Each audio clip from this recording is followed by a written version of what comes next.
Nous allons donc commencer nos, euh, nos dessins d'interface, le HUD, Heads Up Display, avec le plus facile qui est celui-ci. Voilà. Et ça peut aller relativement vite. Euh, donc, nous allons créer un conteneur géométrique dans lequel nous allons mettre un line. Et le line, par défaut, vient sur Y, mais nous voulons coucher sur X, nous allons mettre un là. Et puis, en termes de longueur, nous allons vouloir qu'il soit centré, donc en agrandissant, que ça s'agrandisse autour du centre. Donc pour ça, nous allons cliquer, déposer, soit nous faisons ça, soit nous faisons copy parameter et paste relative reference pour avoir une référence de notre longueur. Nous allons diviser par 2 et puis soustraire, mettre la soustraction et nous assurer que voilà, au fur et à mesure que nous agrandissons, nous avons la ligne qui s'agrandit autour de X. Ensuite, nous allons ajouter quelques points. Nous allons mettre un copy to point. Notez que je n'ai pas saisi copy to point, j'ai saisi CTP. CTP, pourquoi? C'est que dans Houdini, juste pour la petite astuce, si vous tapez juste les premières lettres de chaque mot, vous pouvez facilement apporter, avoir le node plutôt que de taper. Si je fais par exemple copy, COPY, nous avons copy transform et un certain nombre qui vient avant. Mais si je fais CTP, nous avons celui-là qui vient en premier, le C, le T et le P. Donc, la petite astuce. Ensuite, nous allons mettre un autre line qui va... si nous affichons ceci, voilà, nous avons nos lignes, ces lignes qui sont copiées sur les points de cette ligne ici. Donc, de base, voilà ce que nous avons. Maintenant, nous voulons quelque chose d'un peu plus irrégulier. Tac. Donc, pour l'avoir, nous allons nous allons ajouter le node attribute adjust float qui vient par défaut avec pscale, qui est exactement ce que nous voulons. Mais nous ne voulons pas une constante de 0 sur les points. C'est-à-dire que si nous regardons notre geometry spreadsheet, nous allons voir que nos pscale en ce moment sont de 0, 0. C'est pour ça que nos lignes ont un scale de 0 étant copiées dessus et qui disparaissent. Donc si nous agrandissons, nous avons quelque chose d'uniforme, 0,66, 0,66. Mais nous voulons un noise, plutôt comme celui-ci. Un noise qui va le minimum va être de ça, et puis le max, on peut l'augmenter à guise. Ce qui fait que, voilà, si nous faisons par exemple, si nous laissons à simplex noise, et puis nous laissons que ça s'anime, si on fait play, nous avons ça, si nous faisons play en temps réel, voilà ce que nous avons. Donc, cela étant fait, maintenant si nous voulons que les barres soient créées dessus, nous allons faire un sweep, S-W-E-E-P.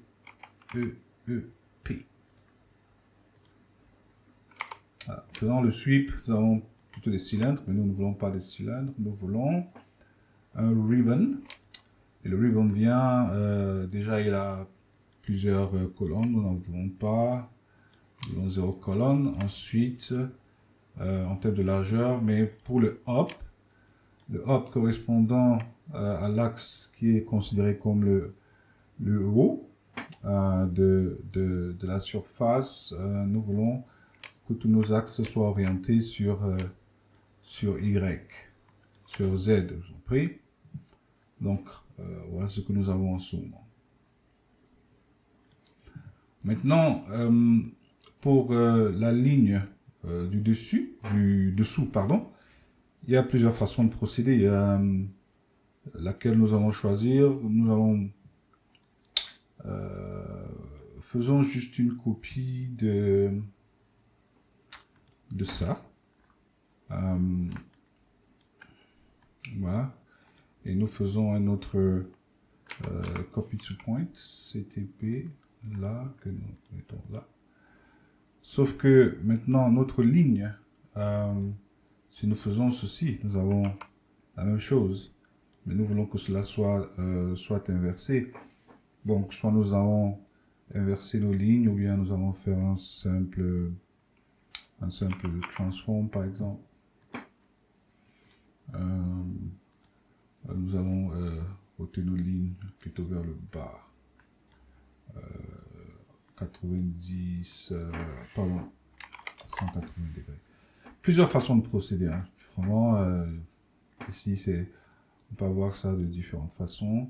Ce qui fait que si nous faisons un merge maintenant, et nous mergeons ça et ça, ça nous donne ça. Pour les lignes du bas, bien sûr, nous allons essayer de faire la même chose en copiant ça. Et nous remarquerons que voilà, les lignes du bas sont creuses. Donc, ici, nous allons, et en plus, si nous laissons comme ça, cette valeur-ci étant la même que celle-là, nous allons tout simplement avoir une sorte d'effet miroir, qui n'est pas exactement ce que nous voulons. Donc, nous allons altérer un tout petit peu les choses de ce côté avec ce petit offset. Voilà, ce qui fait que maintenant, on n'a pas une symétrie parfaite. Après, si nous voulons aussi que les lignes du bas soient plus courtes, soit nous allons réduire notre ligne là. Plusieurs façons en plus de faire ça. Donc, voilà ce que nous avons. Donc, pour obtenir des lignes creuses en bas, on va faire un polypath.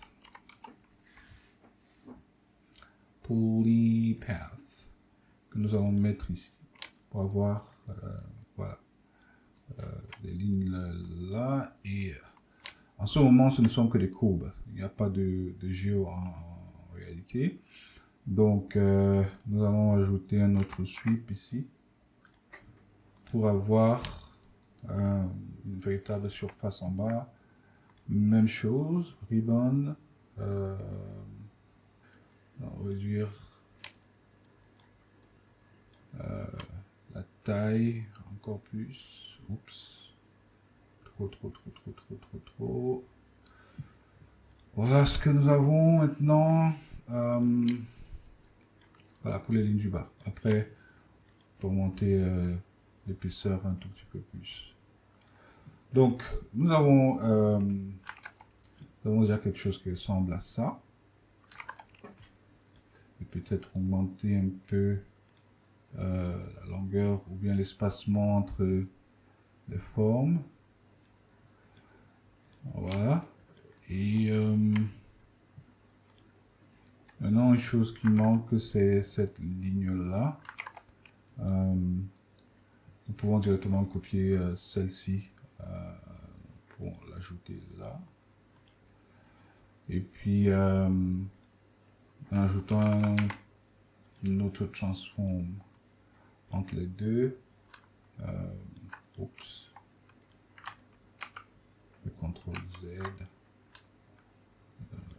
Ce que je vais faire. Dans ceci. Cela. Ok. Donc, si je cache la grille et je scale ça un tout petit peu, ça nous donne notre ligne. Maintenant, nous pouvons mettre la couleur.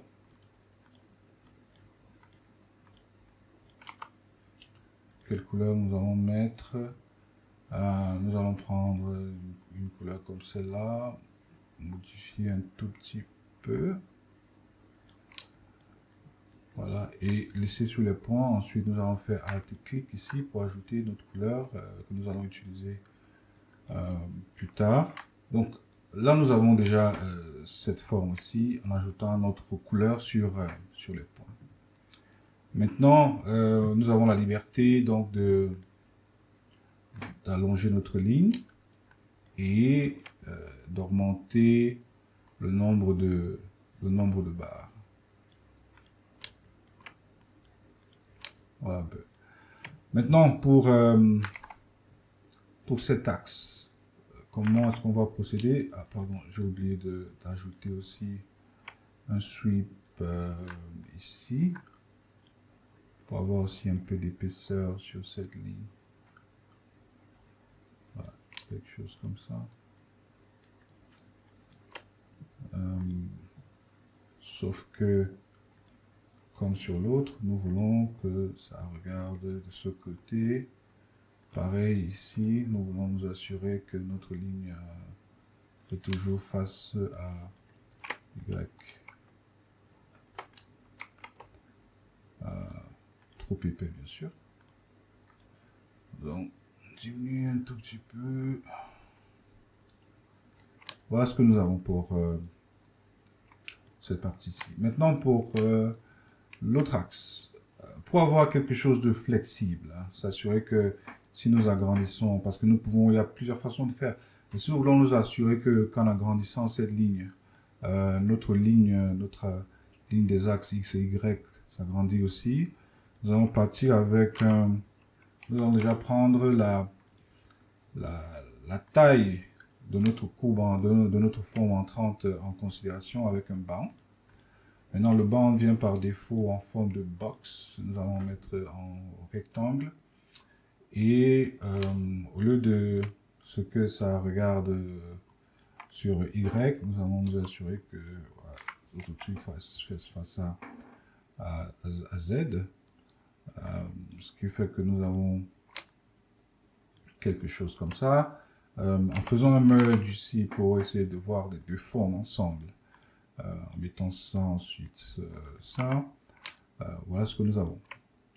Maintenant, si nous regardons en wireframe, nous avons notre bounce là.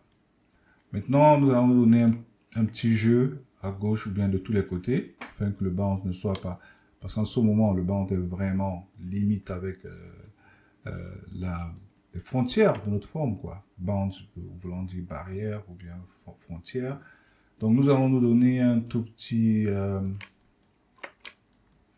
nous allons nous donner une toute petite longueur de ce côté, c'est un peu trop, un peu de ce côté, un peu de ce côté, un peu en haut et un peu en bas. Mais cette forme est toujours liée à la longueur de notre ligne. Donc à chaque fois que nous allons agrandir notre forme, notre bounce va également s'agrandir. Ensuite, nous avons besoin que des deux lignes. En ce moment, nous avons ça. Si je repasse en Polygon View Plane, nous avons ça. Donc pour avoir les lignes uniquement, nous allons faire un convert line, pardon. Convert line, CON, et puis L. En mettant un convert line, nous convertissons notre bounds en 4 primitives ou en 4 lignes. Ok. Ensuite, ce qui fait que nous avons ça maintenant. Maintenant, nous sommes intéressés tout simplement par celle-ci et celle-ci. Donc, plusieurs moyens de supprimer ce dont nous n'avons pas besoin. Mais là, nous allons partir avec quelque chose de plus simple. Tant que ça tienne avec notre outil permettant une rapide itération ou bien modification, nous allons tout simplement mettre un blast. Après, si le blast ne fonctionne pas pour diverses raisons, on peut supprimer ce qu'on veut supprimer. Mais là, pour le moment, nous voulons juste sélectionner les deux là que nous allons supprimer. Une autre forme va rester. Okay. Maintenant, nous voulons mettre les deux flèches de chaque côté, la flèche ici et la flèche là-bas. Nous pouvons aller mettre un curve et puis aller sur une face par exemple et dessiner une tête de flèche par exemple que nous allons vouloir utiliser, quelque chose comme ça. Mais j'ai déjà un petit digital asset que j'utilise pour mes têtes de flèche. Pardon, j'appelle arrowheads. Donc je vais prendre celui-là, c'est, comme j'ai dit, c'est un digital asset que j'ai créé qui me permet d'avoir différentes formes de têtes de flèche rapidement. Il y a différentes formes. Donc ce dont nous avons besoin, c'est plutôt celui-là. Donc nous allons copier nos têtes de flèche sur notre ligne. Nous allons faire un copy to point encore. Et ici nous copions nos têtes. Voilà ce que nous avons. En regardant l'ensemble, bien sûr ça sera pas beau, mais voilà, nous partons de là. Donc voilà ce dont nous avons besoin. Maintenant, nous savons que nous avons besoin de notre tête seulement ici et ici.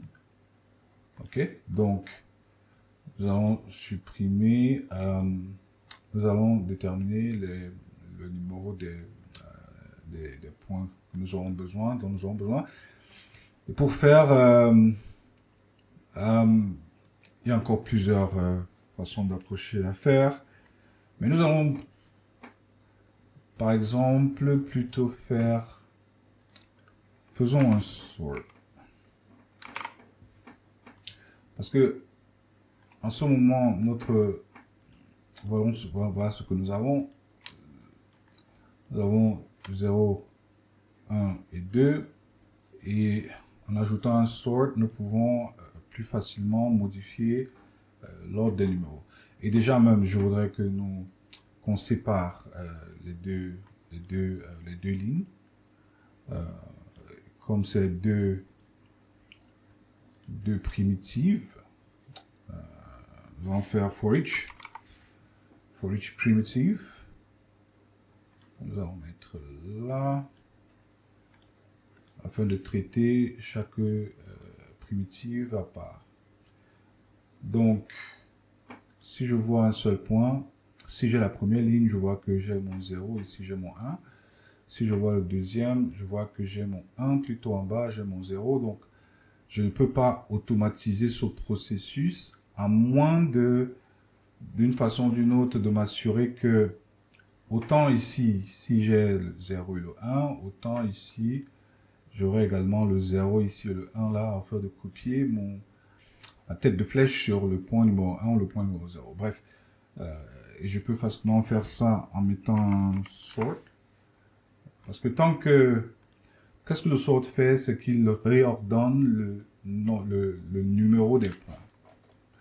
Ok, donc si je prends par exemple, il y a plusieurs façons de réarranger l'ordre des points, mais celui qui peut fonctionner dans ce cas, c'est par exemple along vector. Tout simplement pour dire ceci, dans cette direction, les points seront réordonnés dans cette direction. C'est-à-dire le plus petit sera ici, le plus grand sera de l'autre côté. Mais puisque dans ce cas-ci, nous avons une ligne qui part plutôt vers la droite, nous allons arranger notre sort pour qu'il aille plutôt dans cet axe-ci, de ce côté-là, afin que tous les points qui sont à droite et en haut soient supérieurs aux points qui sont à gauche et en bas. Donc, si nous réarrangeons notre flèche dans cette direction, nous pouvons voir ici que autant nous avons le 0 et le 1 ici, autant nous avons également le 0 et le 1 ici.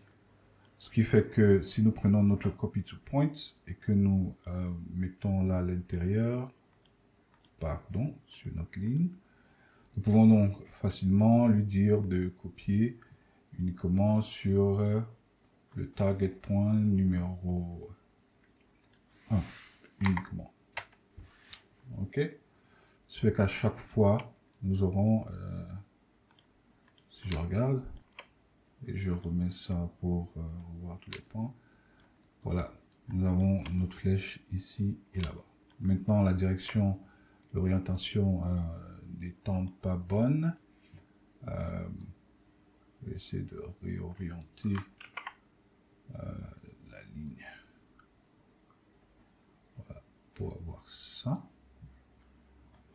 Je fais moins 90. Après, maintenant, comment faire pour que dans les deux cas, la flèche pointe dans la bonne direction? Ceci aussi est relativement facile. Dans ce cas, c'est bon. Dans ce cas-là, c'est pas bon. Mais si nous réarrangeons nos normales, par exemple, si nous venons ici, toujours dans notre loop de chaque point, par exemple, nous mettons un... je voudrais... Bon, mettons un wrangle, par exemple. Si je mets un point wrangle ici à l'intérieur, je veux copier ou bien je veux créer une sorte de normal qui va dans la direction de la longueur du point. Donc, si je crée, par exemple, mon normal, je vais essayer de zoomer là à l'intérieur pour qu'on puisse voir un peu mieux. Ici aussi, il y a plusieurs façons de faire le truc, mais celui-ci, je le trouve peut-être le plus rapide et le plus direct. Ok, donc je vais mettre mon normal. Mon normal va être l'équivalent de, comme je sais que mes points vont de 0 à 1 dans chaque cas, que ce soit de droite vers la gauche ou du bas vers le haut, je vais donc mettre, chercher l'attribut, je vais faire ceci,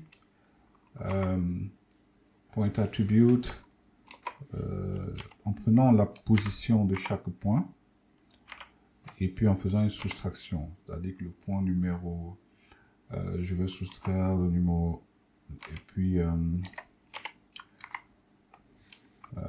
si je fais ça par exemple, ok, ce que je vais obtenir c'est la position du point numéro 0. Cette fonction vex, je vais un peu essayer d'expliquer. Je copie, je fais moins.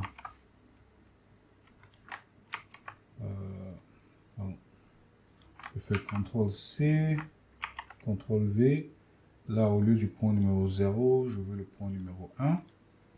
Si je fais ça, par exemple, et que je mets le point virgule à la fin, je vais réduire un peu la taille, et que je mets le point virgule à la fin, ce que je vais obtenir, c'est un normal, l'attribut n, qui est le normal qui va dans cette direction. Bon, bien sûr, le normal doit toujours être normalisé. Donc, nous allons mettre une fonction normalize. Nous allons mettre tout ça dans un normalize. Voilà. Ce qui fait que, par exemple, dans le cas de...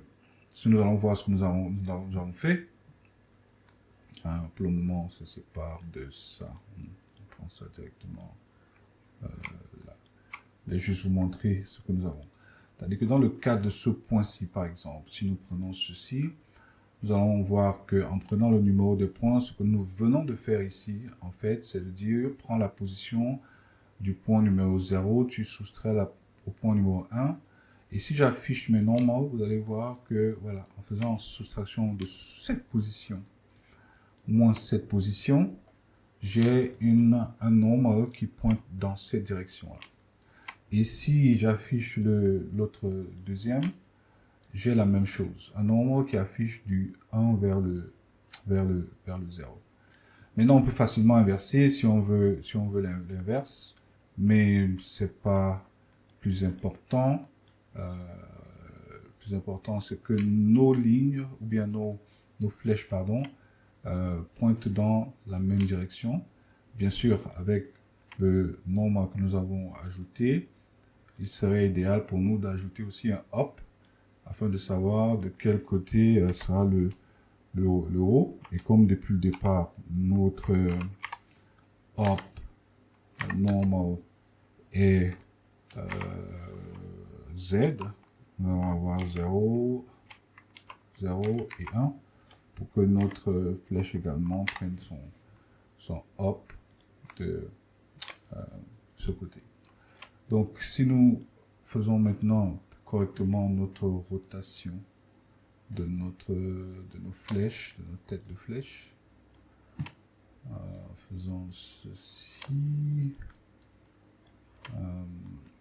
Est-ce que c'est même le bon? Voilà.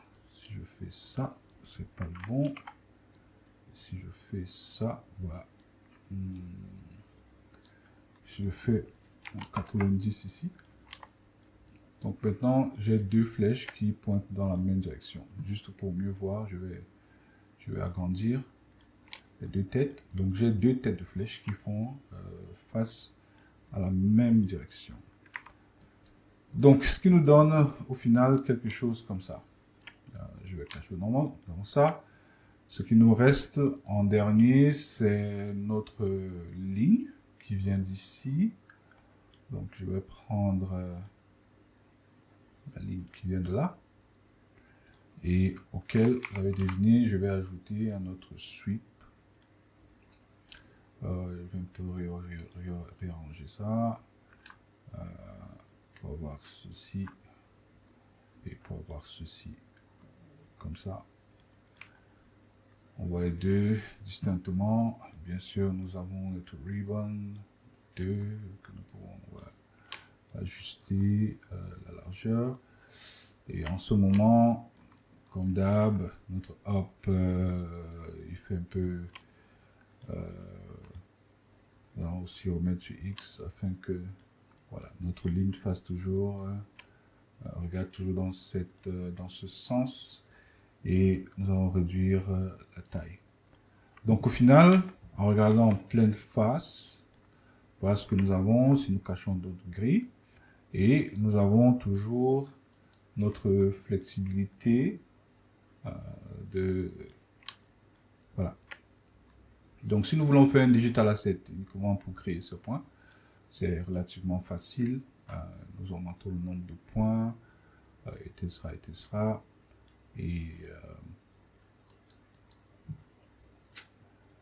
Et voilà.